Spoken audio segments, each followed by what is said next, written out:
এবারই প্রথম এমন বিশাল অর্জন ড্যামরা শামসুল হক খান স্কুলের। রাজধানীর সব নামিদামি স্কুলকে পেছনে ফেলে একেবারে প্রথম স্থান। উচ্ছ্বাসও তাই লাগাম ছাড়া।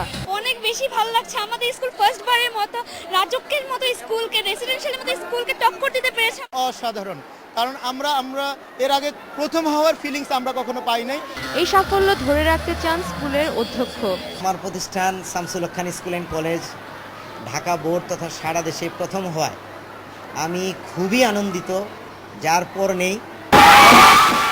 শামসুল হক স্কুলের কাছে নিজেদের গত বছরের স্থান হারিয়ে দ্বিতীয় হয়েছে RAJUK Uttara model school and college. তবে তাতেও খুশি স্কুল কর্তৃপক্ষ।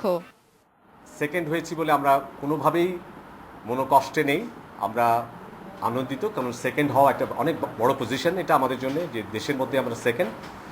আর আশা করছি যে সামনের বার আমরা আবার ভালো ফলাফল করব। এবছর প্রায় 15 লাখ শিক্ষার্থী এসএসসি পরীক্ষায় অংশ নেয়। এবার 10টি শিক্ষা বোর্ডে সারা দেশে পাশের হার 87.04%। মোট জিপিএ 5 পেয়েছে 1,11,901 জন।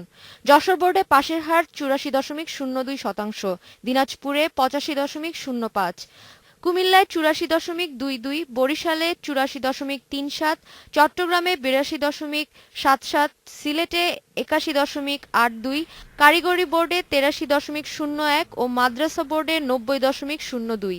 রেজাল্ট হস্তান্তর করছেন জনাব সাইফুল্লাহ।